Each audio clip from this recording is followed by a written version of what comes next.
প্রার্থনা করছি আগামী দিনে যেভাবে আজকে আপনাদের এই পাড়ার রাস্তাটা তৈরি হচ্ছে, আগামী দিনেও যেন আমরা এরকম ভাবে মানুষের পাশে থেকে কাজ করতে পারি, সেই লক্ষ্যে আপনারা আগামী 29শে এপ্রিল জোড়াফুল চিহ্নে সকাল সকাল ভোট দেবেন।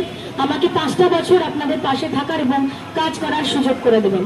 সকলের আশীর্বাদ প্রার্থনা করছি, সকলে প্রণাম নেবেন, ভালো থাকবেন।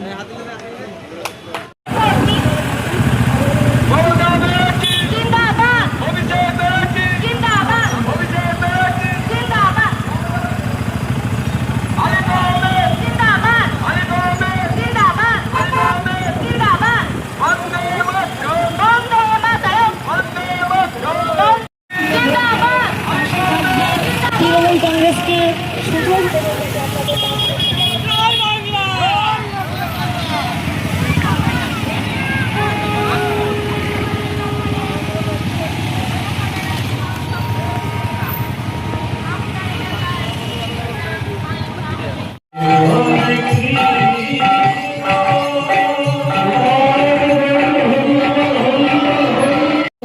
আশীর্বাদ ধন্য প্রার্থী আলোচনা তৃণমূল কংগ্রেসের প্রার্থী জোড়াফুল চিহ্নে ভোট দিয়ে জয়যুক্ত করবেন।